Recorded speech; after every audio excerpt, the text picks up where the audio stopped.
आमच्या DS news 24 चॅनलला like करा, शेअर करा, सबस्क्राइब करा आणि बेल आयकॉन प्रेस करायला विसरू नका। नमस्कार, मी अश्विनी पुरी, डीएस न्यूज 24 मध्ये आपल्या सर्वांचं स्वागत। बघणार आहोत बातमीचा सविस्तर आढावा।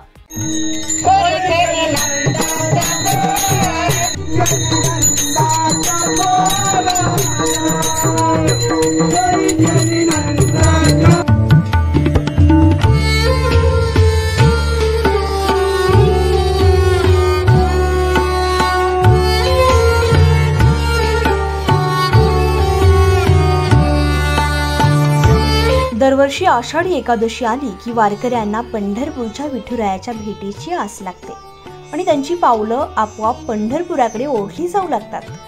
मात्र महाराष्ट्रात अशीही काही विठ्ठलाची मंदिरं आहेत जी प्रति पंढरपूर म्हणून ओळखली जातात। आषाढी वारी निमित्तानं ही मंदिरं देखील वारकऱ्यांनी गजबजली जातात। महाराष्ट्रात प्रति पंढरपूर म्हणून ओळखले जाणारे अहमदनगर जिल्ह्यातील पारनेर तालुक्यातील प्रति पंढरपूर पळशी या ठिकाणी आषाढी एकादशी निमित्त भव्य उत्सव सोहळा संपन्न झालाय।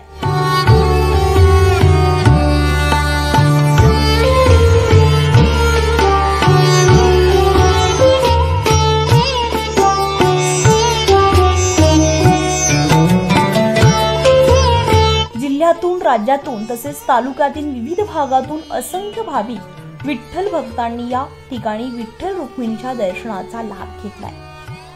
पळशी हे तीर्थक्षेत्र संपूर्ण महाराष्ट्रामध्ये प्रति पंढरपूर म्हणून ओळखलं जातं आणि म्हणूनच संगमनेर तालुक्यातील साकूर जवळील बिरेवाडी येथून पहिल्यांदाच पायी दिंडीचं प्रस्थान झालं होतं। आषाढी एकादशी निमित्त यंदाच्या वर्षापासून पहिल्यांदाच पायी दिंडीचा प्रारंभ सुरू करण्यात आला। पायी दिंडीचं हे प्रथमच वर्ष असून परिसरातील शेकडो वारकरी या पायी दिंडीत सहभागी झाले। बिरेवाडी येथून विठ्ठलाचं नामस्मरण करत दिंडी सोहळ्याला प्रारंभ झाला। बिरेवाडी पासून ते पळशी पर्यंत रस्त्यावर दुतर्फा भाविकांनी विठ्ठलाच्या दर्शनाचा लाभ घेतला। ठिकठिकाणी दिंडीचं आगमन होताच महिलांनी रांगोळ्या काढून भक्तिभावानं पालखीचं पूजन केलं। तसेच प्रति पंढरपूर पळशी या ठिकाणी या दिंडीचं पालखीचं आगमन होताच भक्तिमय वातावरणात या दिंडीचं स्वागत करण्यात आलं। यावेळी भाविकांनी विठ्ठल रुक्मिणीचं दर्शन घेतलं। तसेच ठिकठिकाणी सर्व वारकऱ्यांच्या भोजनाची व्यवस्था केल्याचं पाहायला मिळालं।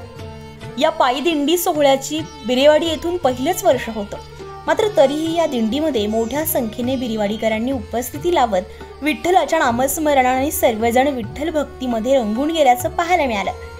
तसेच या पायी दिंडी सोहळ्याची परंपरा इथून पुढे अशीच सुरू राहणार असल्याचं ग्रामस्थांकडून सांगण्यात आलंय। पाहुयात या पायी दिंडीचे काही खास क्षणचित्रे।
डीएस न्यूज 24 साठी अश्विनी पुरी, साकूर, बिरेवाडी।